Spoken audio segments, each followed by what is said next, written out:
Science in education in schools are important. It's important that children learn about how things in our world works. It's important that they know about our solar system and about the globe we live on. But all people don't agree with this, because a flat earth fool have made a science book for children, a flat earth science book for children. And today I will have a look at what fool have made this book.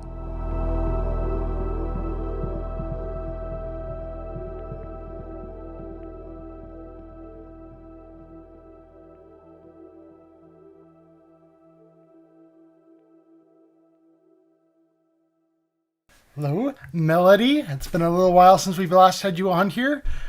Remind everyone exactly how old you are. I am 12 years old. I am in...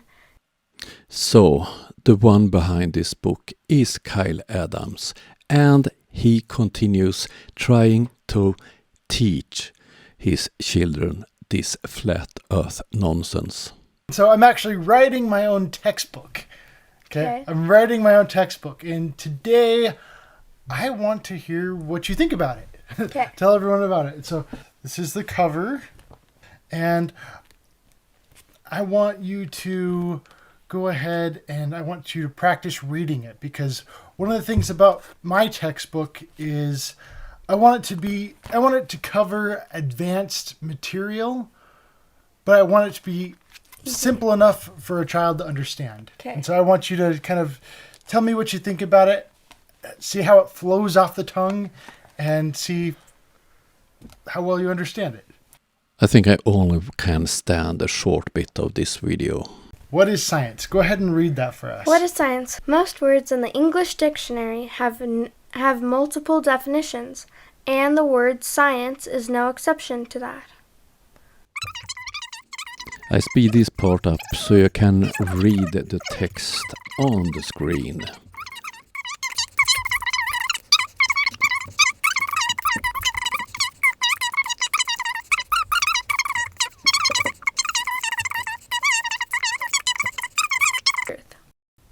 Like, What did you think of that so far? what do you mean? Like, what part? Do you think it was like... Was it understandable? I used some big language there. Political. Do you know what political means? What are your thoughts about the idea of science being something that's not true? The idea of science that isn't true? Something can still be considered science even if it's not true. Oh. So here he teaching his daughter not to trust science. In this video they only looked at the first chapter of his book. I'm quite sure that it will be about flat earth and evolution and so on in the rest of the book. Kyle have also published 3 videos from a live debate he held on a local library. Let's have a quick look on some of the nonsense he was spreading at this library. So I did mention there's going to be times throughout this where we're going to open it up for the audience. I tried to talk to the high school teachers. I talked to all the high school teachers. I talked to all the professors over there at Utah Tech, and no one wanted to debate me. Why won't professors and teachers debate Kyle? Because what is it to discuss, to debate? His fantasies? Oh dear. And so I'm like, okay, fine, I'll just do a debate against the audience and see who has questions and stuff, and I can answer it that way. So we've got segmented times, so we'll kind of present our points, and then we'll ask you guys about that. So, let's see. I mentioned I graduated high school in 2006. I got my bachelor's degree of science in 2015. And then 1 year after that, 1 year after getting my bachelor's of science, that's when a coworker of mine came up to me and said, hey, did you know that there's flat earthers out there? People who believe that the earth is flat? I'm like, what? No way. I thought it was the dumbest thing in the world, right? And that's absolutely correct, Kyle. It's one of the dumbest things. Okay, that's enough about us. We want to hear about you. Are there any Bible believers in here? Okay. Yeah. Got some? Okay. Did you know that the Bible actually teaches that the earth is flat? This is disgusting. So once again, he uses his 12-year-old daughter and then teach her that the Bible is a science book. Oh dear. Any other questions? Yep. If the gravity is pushing the air to a certain point, why doesn't it push it all the way down? Can you say that again? If gravity makes the air stay in the atmosphere, why doesn't it push it all the way down to the ground? I don't claim gravity keeps all of the I don't claim gravity keeps all of the air in the or close to the Earth. Like the whole claim that NASA claims is that gravity keeps the atmosphere contained. Okay, my claim is that the vacuum of space, okay, should suck all of the atmosphere right off the Earth. Gravity is not strong enough to be able to do that. So in order for that to happen, we actually need a contained system. The Bible here talks about the firmament of heaven, okay, which is spread out as a tent to dwell in. That was kind of one of those things. And he didn't answer the boy's question. Instead, it was NASA claims and a strong vacuum. Vacuum is not a force. It's lack of anything. So it needs no strong force to hold the atmosphere against the Earth's surface. You have another question? So under that theory, why does the atmosphere get thinner as you go to higher elevations? That's a great question. And when we look at Mount Everest, okay, Mount Everest, you need like a breathing apparatus to go climb to the top of it because, as you said, the atmosphere gets thinner. However, when we look at the top of Mount Everest, there's still air there. We can actually still see clouds up above our heads when we go to the top of Mount Everest. Okay, so there's still atmosphere there.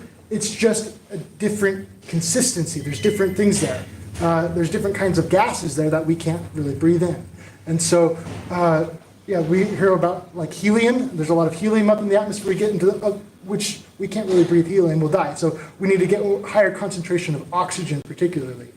Does that help with different gases? All those gases are there together, and because of the difference in consistency of the gases, there's a different consistency. There's a consistency of oxygen which we can breathe, which is close to the Earth. But then once you get up higher, it's no longer a dense consistency of oxygen. There's actually different layers of gases out there that are heavier than oxygen, and there's other gases that are lighter than oxygen. I think it was called, I'm having something on my tongue. The superfluid, there's a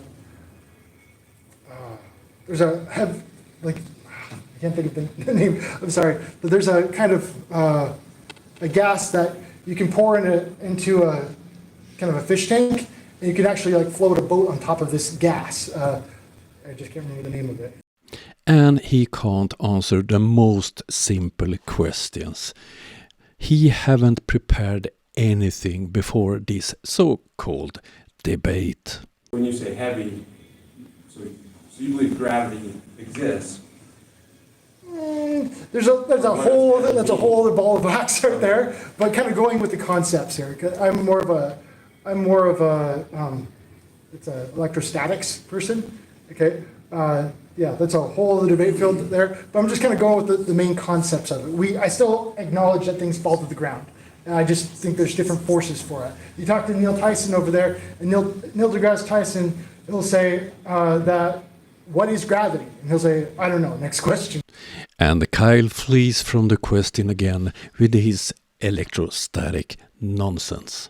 And so I try to be a little bit more insensitive. I try to pull up my magnifying glass a little bit more and try to identify exactly what it is. Yep. Okay, this firmament, what is it? What is it? All I know is it's kind of spread out like a tent to dwell in. It's kind of a hard surface that keeps the atmosphere contained. As we just kind of demonstrated, the atmosphere needs something to contain it. If there's a big giant vacuum, which is far more intense than any vacuum chamber we could ever simulate here on Earth, then yeah, the whole logic there goes out the window. You don't know what this firmament this hard firmament is made out of? I've never touched it, so I couldn't tell you. How far away from the Earth is it? Like I said, I've never touched it before, so I couldn't tell you. My next question is there anything on the other side of it? If I've been to it, I'm not aware of any explorers who have made it there. The Bible, if you kind of want to go with that whole thing, says that God dwells in the firmament, okay? Not under the firmament, but in the firmament, okay? That's a physical location of where heaven is. And the Bible also talks about stars being in the firmament, as well as the sun and the moon being in the firmament, okay? Not under the firmament, in the sky. Yep. So if there's a hard material holding the atmosphere in, so you said, right? There's a solid surface of some sort. Exactly what material it's made of, I don't really know. And once again, Kyle can't answer any questions at all. This is starting to get quite embarrassing for Kyle. Yep. Are you aware of the space-time as a fabric theory in relation to gravity? Yes. And Newton's law of gravity? Yes. And how both of those debunk the physics? Okay, so what part of gravity says that, what part of Newton's law says that it would be strong enough to be able to keep the atmosphere from rushing into a vacuum chamber? It does, is what happens. The Earth's atmosphere is a gradient. It doesn't officially end because the sun's gravity is pulling the atmosphere towards the sun. But since the Earth is closer to our atmosphere, it pulls it closer to the Earth. And the heavier elements stay closer to the Earth because the mass is more. And since... Okay, slow down. So you're saying that the Earth's atmosphere is continually getting kind of shooting out into outer space? Correct. Okay, that's your claim, that it is doing that. And it's not a claim, it's a theory. Theory. A scientific one with evidence and paper. I've got this hold the board. I would love to see your papers and share your evidence on that. And I understand, like, right here in the moment, you don't have those on you. And that's like, this is kind of like dipping your toe in the water here. And so the whole Miro board that I introduced you to in the very beginning allows us to not just dip our toes in there, but to fully dive in and to research this stuff in depth. So I can fully research your papers, because I have not read your papers before. It was quite hard to hear her questions, but it's clear that she based her comments on science, established science, and the explanations wouldn't be news for Kyle if he was in any way, shape or form interested in science, but he's not.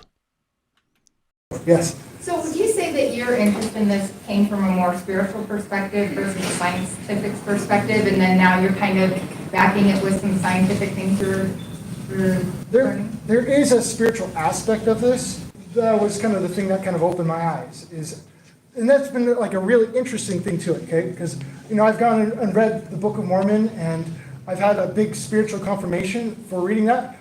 And then I took the same Book of Mormon challenge and applied it to my textbooks, and it's been a vastly different experience. It's like, wow, I wasn't expecting all that, you know, to actually do that. And so I believed in a globe for my whole life until, was it 2016 or something like that? And like after I started looking into all of this, and that's when my eyes started to become open, and I started to really, this whole experience of praying about it really helped me to read my science textbooks with like a hyper amount of skepticism. My wife and I over here, we did a series on just reading our textbook with new eyes, kind of, because that's what I like to do. I like to read these papers, the scientific papers, and because so often these science books will just go ahead and they'll make a whole bunch of unsubstantiated claims. They'll say, scientists say this, scientists say that. And it's like, what scientists? Where? And then the book never says anything. It never substantiates a claim. This mountain is this old. How do you know? And so I'm like looking in the textbook for something to substantiate the claim, and they're just saying, this is so because we said so. I'm like, that's not good enough for me. Don't believe science books. Believe the Book of Morons. Sorry, was that the correct name of it? Yes, Kyle is a moron. He published this himself. This whole video is embarrassing. He have made 3 videos from this so-called debate. The one I looked on today is in total 38 minutes long. But I will stop here. Perhaps I will come back to this nonsense, but this must be some kind of record in stupidity. Hope you liked it. We'll be back soon. Have a nice day. Bye.